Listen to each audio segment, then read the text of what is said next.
José de la Cruz Porfirio Díaz Mori nació en Oaxaca el 15 de septiembre de 1830. En 1943 ingresó al seminario, pero lo abandonó para estudiar leyes en el Instituto de Ciencias y Artes de Oaxaca.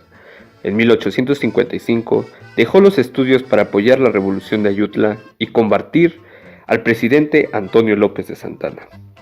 Después de la victoria, el presidente Comonfort le entregó el mando militar de todo el istmo de Tehuantepec. En 1860 sale del estado de Oaxaca para pelear en el bando liberal durante la Guerra de Reforma. Porfirio Díaz se convirtió en pieza fundamental para la victoria de la batalla del 5 de mayo de 1862 contra el ejército francés.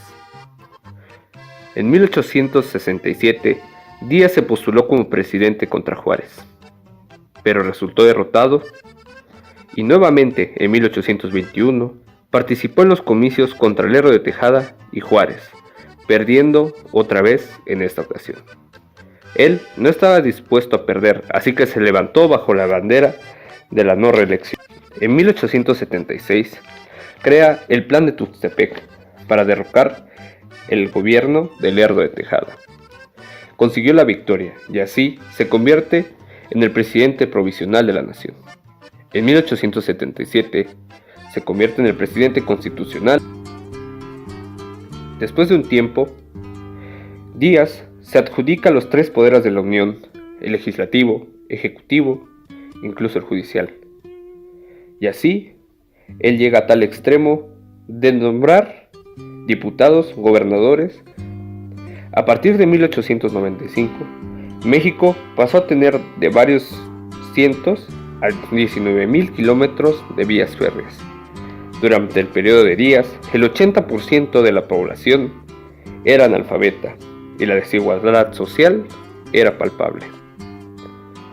La primera oposición seria surgió gracias al periódico Regeneración, publicado por el anarquista Ricardo Flores Magón. Las huelgas de Cananea en 1906 y de Río Blanco un año después se convirtieron en presagios de la revolución que se gestaba en aquel entonces. En 1910 se reelige nuevamente, pasando por encima de todos los votos. Estalla la revolución encabezada por Francisco I. Madero, bajo la bandera de la no reelección, bandera que Díaz defendió años atrás. Avanzó triunfante y un año después, Díaz renuncia al poder el 25 de mayo, partiendo a su destierro a bordo del barco Ipirana, a Francia, muriendo en 1915 en París.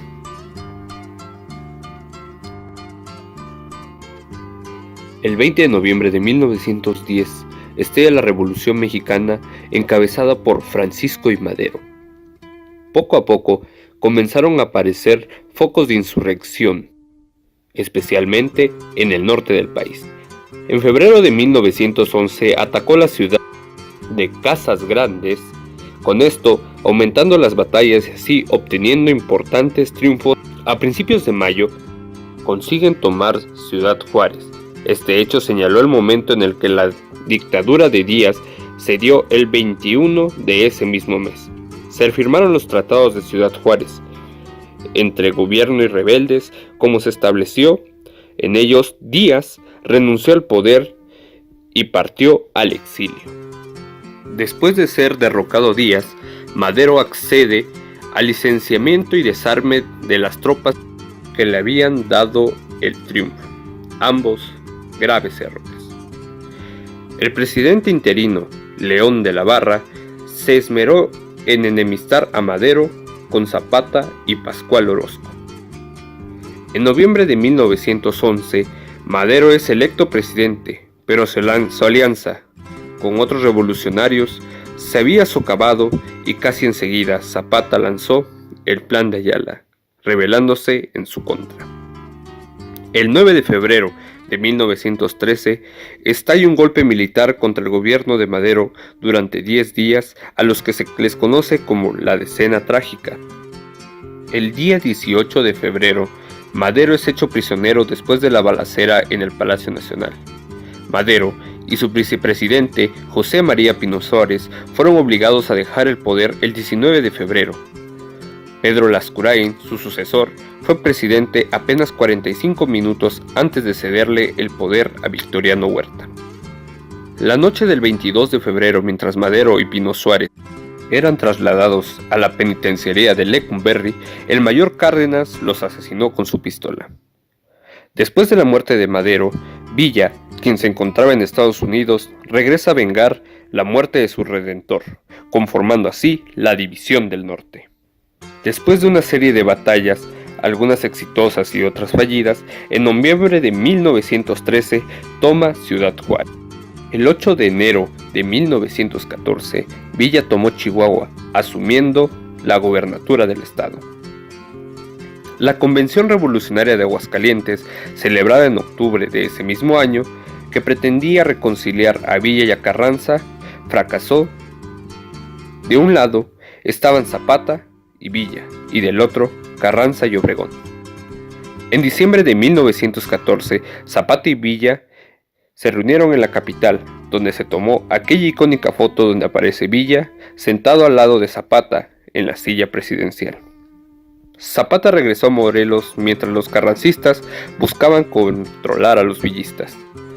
A raíz de la derrota de Villa, en 1915, los constitucionalistas ahora se concentraban en Morelos, tomando el cuartel general de Zapata en Tlaltizapán. A principios de 1917, Zapata consiguió recuperar su estado, Morelos. En abril de 1919, muere Zapata en la hacienda de Chinameca. El 20 de julio de 1923, muere Doroteo Arango, mejor conocido como Pancho Villa. Y con esto, terminando así con los últimos reductos de aquella revolución.